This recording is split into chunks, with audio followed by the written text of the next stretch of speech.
taasan. Ang pag-ibig namin ay pakinggan. Diwang banal ang siyang ipatnubay. Kung aral mo ay pakinabangan. Amen. Aming Panginoon, sa harapan ito, Panginoon, sama-sama maayos po. Salamat at pag-iuwi dahil po sa inyong sabihinan sa aming naranasan sa mga.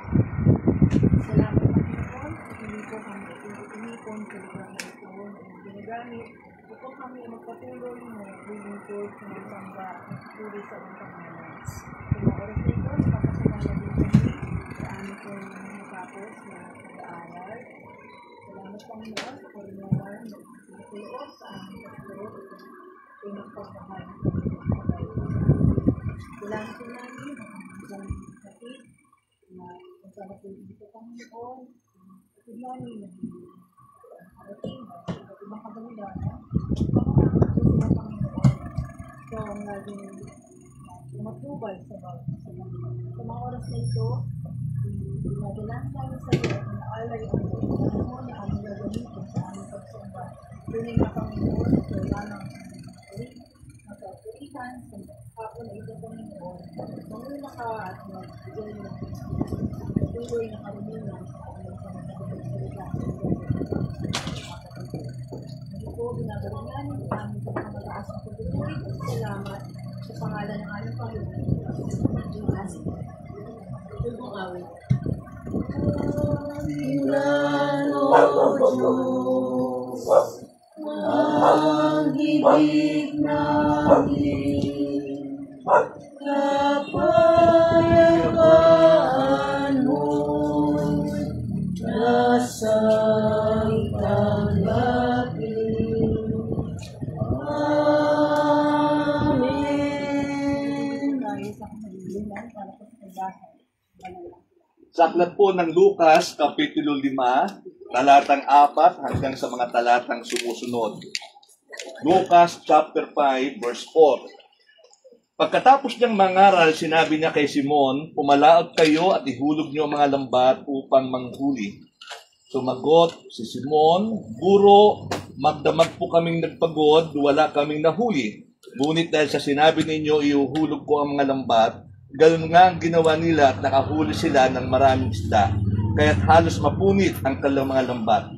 Ginawayan nila ang kanilang mga kasamahang nasa kabilang bangka upang magpatulong. Lumapit naman ang mga ito at napuno nila ang dalawang bangka, ano pat halos lumubog ang mga ito. Nang makita iyon ni Simon, siya'y lumuhod sa harapan ni Jesus at sinabi, "Lumayo kayo sa akin, Panginoon, sapagkat ako'y isang makasalanan." Ito po ang salita ng Panginoon ngayon pong hapon. May purihin natin, ang anak at diwa mag-ibig. Ngayon sa harapin, kailanman ay dakilalanin. Hatiin. Amen. Amen. So, ay nasa panungkay ng galangin. Tayo po ay manalangin. Makapangyarihang Diyos na patuloy na sumasagot sa aming mga panalangin, idinudulog po namin ang nangyayari po na digmaan sa lugar po ng bansang Israel at ng Iran. Dalangin ko po, Panginoon, na patuloy pong ikaw ang siyang mamagitan, manguna, at patuloy pong pumagitna na kung saan ay magkaroon po ng katahimikan ang nagaganap pong digmaan kong ito, na marami pong mga buhay ang napipinsala. Dalayan ko rin po, Panginoon, na kayo rin po ang humawak ng napakaraming pong buhay na nawawala dahil po sa nangyayaring digmaan. Dalayan ko rin po, Panginoon, na patuloy na i-bless po ninyo ang kalagayan ng aming pong bayan, simula po sa aming pong mahal na presidente hanggang sa pinakamaliit na nanunungkulan sa aming bayan. Madama po nila ang iyong subaybay, ang iyong kalinga at ang iyong pagpapala. At ang panalangin din po namin na ang kabuuan po ng Iglesia ng Yemilit patuloy pong pagpalain, pangunahan ng mga ang obispo, ang kataas-taasang konsistoryo at ang mga manggagawa, ang mga diakonisa at mga pastor at ang lahat po ng simbahan na patuloy pong itinataas ka kaninang umaga at maging ngayong hapon. Madama po ng mga kapatiran ng iyong pagkilos at ang iyong pangunguna at ang iyong pagtuturo.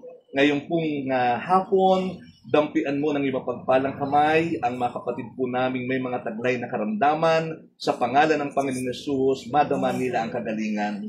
At ang padalangin din po namin, Panginoon, kayo ang magpuno ng mga pangailangan ng iyong mga anak at iyong mga kapatiran namin na hindi pa namin kasama ang mga youth. Panalangin po namin na kayo ang mag-ingat at mangalaga sa buhay po nila. Samahan mo kami ngayong pong umaga sa tulong at kapangyarihan ng Banal na Espiritu na ngayong hapon po ay maramdaman namin ang kapangyarihan na galing sa iyo. Ito po ang aming panalangin sa pangalan ng Panginoon Yesus. Amen.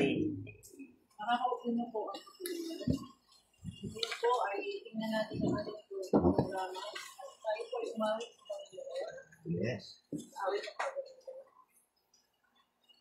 Ay, sa ato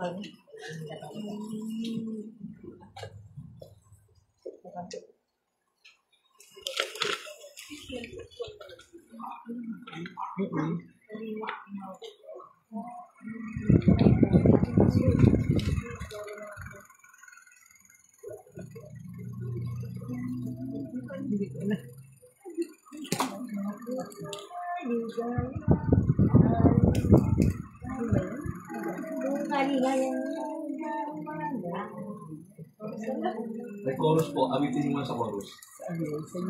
Puso ay bigat niya, tayo'y malaya na. Kung kalinga niya ang ngayon, ay kalinga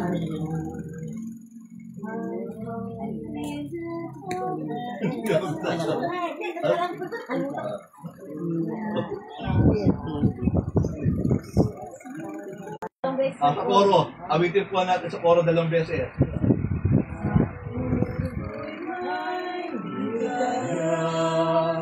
tayo'y malaya na. Kung kalinga niya ang ngayon, tayo may kalinga na.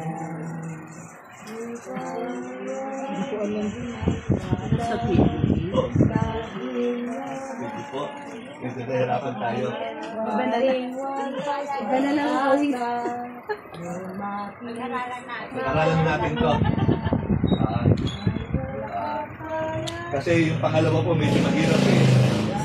Ang kaluluwa'y may sala, laging nababakla. Lalo nababakla. Hindi po. Si Daddy ano na, sa Daddy. Ano ka na iba? Si Daddy ano na, Okay. hindi iba yung ano sa... Magsimula na po ako. Okay na po. Magandang hapon po. Kumusta na po kayo? Namiss ko po kayo ng isang linggo. Okay. Hindi ata nakarating yung mga Diyos. Sige po.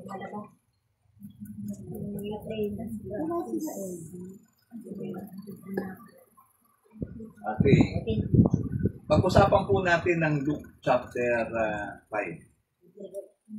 Okay. Ito pong sermon na ito po yung sermon na binitawan ko po ng anibersaryo doon sa Villa Rosa na gusto kong ibahagi sa inyo ngayon. Okay. Kaya lang po, papalitan ko lang po ng paksa. Sa wikang English, ay ganito po ang ipinalit ko. Go beyond. Sa Tagalog, lumampas ka pa. Lumampas ka pa o pumalaot ka pa Dumako ka pa doon sa malayo. Sa isang salita, lumayo-layo ka pa. Lumayo-layo ka pa sa pangpang. Pumalaot ka. Okay. Kasi sa noong linggo, pinabagatan ko po itong tara na. Pumalaot na tayo sa dako pa roon. Sa English po let's go. Go farther. Okay.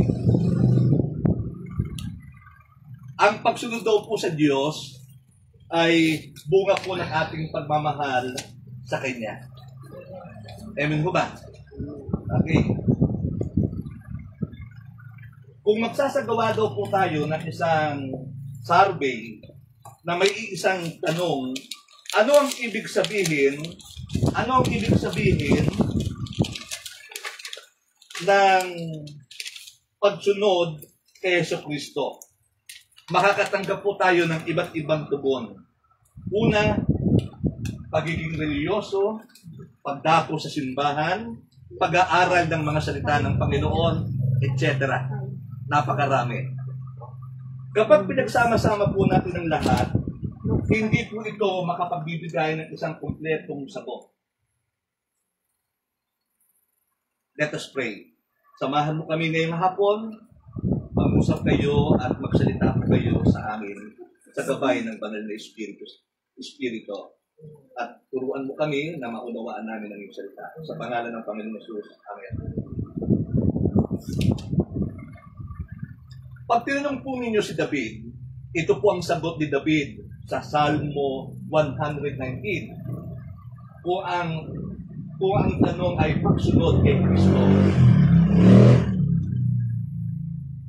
Pangunahan ninyo ako sa aking pagsunod sa inyong mga utos dahil ito ang aking kasiyahan.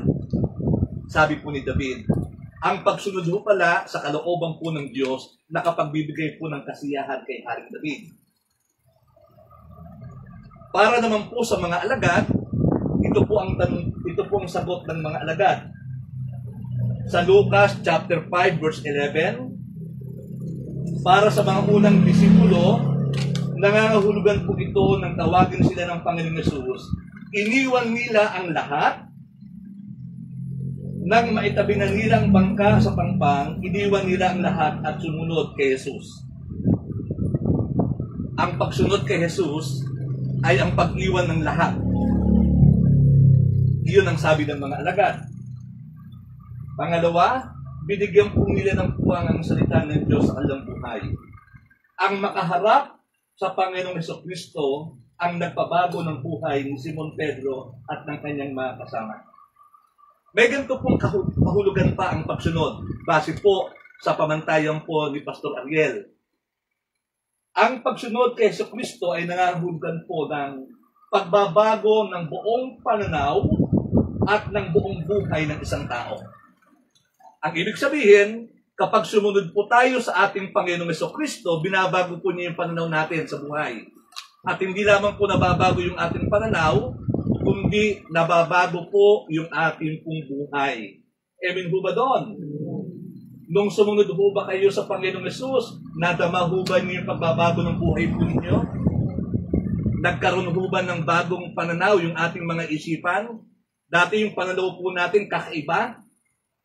Pero nung makilala natin ang Panginoong Yesus, binago ng Panginoong Yesus yung pananaw natin. At ang naging pananaw po natin ay isang makakristyanong pananaw. Okay. Go beyond. Lumampas ka pa. Dumako ka pa roon. Pumalaot ka pa. Lumayo ka pa sa pangpang. Okay. Una, ito'y isang pakiramdam ng pangangailangan ng isang tao. Pangangailangan na pangmaterial na bagay. Susunod po lamang yung tinatawag na pang-spiritual na pangangailangan ng tao. Kung babasahin po natin itong Luke chapter 5, mapapansin po ninyo, si Pedro, hindi pa po Pedro. Ang pangalan po niya ay Simon. Sa makatuwid, siya ay hindi pa kabilang doon sa 12 alagad. Ito yung tagpo na kung saan kinukumbinse ng Panginoong Hesus si Simon na maging mananampalataya. Ito ang tagpo ng pagpili ng Panginoong Hesus na 4 na alagad. Sa makatuwid si Simon, hindi pa mananampalataya dito. Okay. Dahil sa hindi pa mananampalataya si Simon at bunsod po ng isang pakiramdam ng pangangailangan, a sense of need, matatagpuan po niyo sa verse 1 at 3, ang ibig sabihin, yung bigong mangingisda, the frustrated fisherman, verse 2. Ang sabi doon, bunsod na walang nahuli, bunsod na walang nahuli, si Simon at ang mga kasama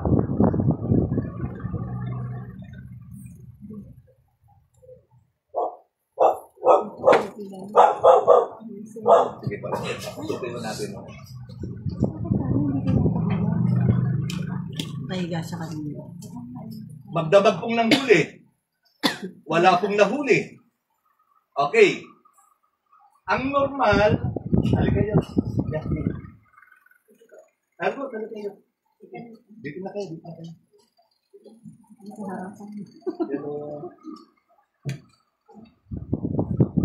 Nagkakala ako ba't may lamesa dito? Communion. Pwede mo pala pupuan din.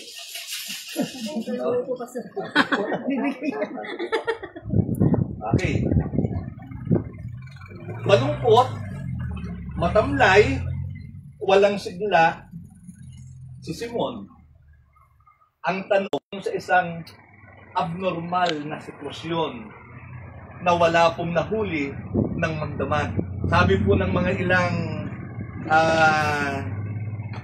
bihasa sa pag-aaral po ng pangkaisipan po ng tao, ang isa daw pong normal, ang isa pong abnormal na reaction sa isang abnormal na sitwasyon ay mga taong walang pera. Kaya hindi nyo masisisi na yung mga taong walang pera madamdamin. Di ba? Iyon din po yung naramdaman ni Simon at ng mga alagad, wala silang pera. Bakit? Ang ikinabubuhay po nila, pangisda at pagbebenta po ng isda. Walang nahuli magdamag, ang soma total, walang pera. At dahil walang pera, walang benta. Di ba? Pag walang pera, walang benta, ang susunod, gutom. Hello? Gutom ng pamilya. Kapatid na baby. Iyon ang realidad sa isang mga hindi po mananampalataya. Okay. Pangalawa, ang limitasyon po ng pagiging tao. The limitation being human. Verse 5.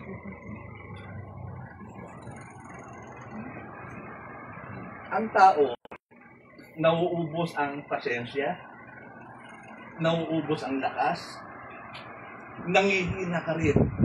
Hindi kasi Batman, hindi kasi Superman. Di ba? Nangihina ka. Pero ang Diyos, walang limitasyon. Kaya niyang gumawa ng higit sa inaasahan natin. Pero sa kwento na pinag-uusapan natin, ipinakita ni Simon at ng kanyang mga kasama na tao lamang siya, kapatid na Nori. Bakit ko nasabi? Ang sagot ng mga ni Simon sa Panginoong Hesus, magdamag po kami ng huli. Wala po kami nahuli. Ang tanong, tama ho bang sagot ni Simon? Tama. Nagsasabi lang po siya ng totoo. Magdamag po kami ng huli. Katunayan nga ho, naglilinis na po kami rito ng ng dambat. Katunayan nga po, nakakaramdam kami ngayon ng lungkot ng kapanglawan. Iyan din yung lungkot na nararamdaman ko at nararamdaman ninyo na hindi tayo nakakapagdaos ng gawain po doon sa simbahan. Doon po sa itsura ng ating simbahan. Iba po yung saya ng mga ng mga miyembro ko sa Emelit na naroon po sa Tandang Sora na naka-aircon. Iba po yung lungkot na nararamdaman po ng mga taga-Kuloong Emelit Church. Alagayon po natin. Kaya hindi po pwedeng sabihin po natin doon sa mga taong nakakadama ng kalungkutan at kapanglawan, nararamdaman ko po yung nararamdaman mo. Hindi totoo yun. Wala ka doon sa ganung sitwasyon at hindi mo nararamdaman yung nararamdaman namin.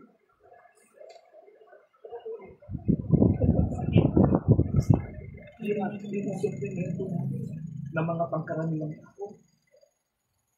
Kaya yung sinasabi ng mga politiko, nararamdaman namin yung ninyong mga mahihirap, yung mga nasa laylayan ng lipunan. Kasi mga ngayon, hindi totoo yun. Samantala ikaw, kumakain ng masarap. Samantala ikaw, yung maganda ang bahay. Hindi totoo yun. Okay. Kaya hindi maintindihan ni Simon at ng kanyang mga kasama kung bakit tinuutusan pa sila ni Jesus na pumalaot pa doon sa kabilang ibayo. Kasi ang totoo, magdamag kami ng huli. Pakisabi nga po sa katabi mo, ang Diyos walang limitasyon.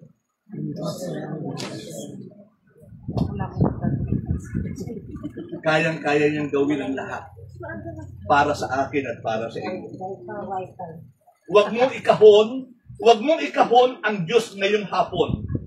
Na parang bagang sinasabi mo, ito lang ang pwede mong magawa sa Kuloong Emelit Church. Ito lang ang pwedeng magawa. Ito lang ang pwedeng magawa ng Diyos sa buhay mo, kapatid na Ruth, at sa buhay ko. Huwag mong ikahon ng Diyos. Alam ba ninyo, viral po tayo ngayon sa inyo. Sino po nakakaalam? Viral po tayo ngayon. Ang ikinagulat po nila, yung dinadaan ng pulipakubasas na pag ganon-ganon, meron na pong may tambak na. Alam niyo, sabi ko, hindi po kami kumikilos. Sabi ko, hindi pa ho kami kumikilos. Kilos ho ng Diyos yun, kapatid na Ruth. Mantakin mo, kilusin ng Diyos yung puso ng kapitbahay natin. Na kapag dadaan siya doon, naaasiwa siya, baka siya madumihan yung paa, madumihan yung gulong ng kanyang sasakyan. Hindi ba hindi siya pinakali? Siya na mismo nagpusa na magpapama. Ang ibig sabihin, ang Diyos na sinasamba natin hindi pwedeng limatahan. Huwag mo ikahon ng Diyos na ang Diyos kikilos lamang doon sa Tandang Sora Emelit Church, Cathedral Emelit Church, sa Kuloong hindi kikilos. No! Ang Diyos kikilos at gagalaw sa sarili niyang kaparaanan kapag gusto niya. Amen. Kapag nabibigyan ng Diyos ng kaluwalhatian at siya ang napaparangalan, lalong kumikilos ang Diyos. Gusto ng Diyos, gusto ng Panginoong Hesus na maparangalan ang Diyos sa pamamagitan po ni Simon. Pero kung hindi niya uutusan si Simon, hindi siya mapaparangalan. Pangalawa, isang hamon sa pagsunod, verse 4 hanggang verse 5. A challenge to obedience. Sinabi niya kay Simon Pedro, kumalaot kayo ang mga lambat upang manghuli. Una, tama ho ba ang pagpapasya ni Simon na sumunod sa Panginoon Hesus? Right decision. Mga kapatid, kapag yung desisyon ginawa natin sa kapurihan ng Panginoon, walang desisyon na nasasayang. Hello. Kapag ginagawa mo ang isang desisyon, na ang desisyon ay pagsunod sa kalooban ng Diyos at napaparangalan ng Diyos sa pagsunod mo, sa buhay mo, hindi nasasayang ang desisyon mo. Kung ginawa mong desisyon,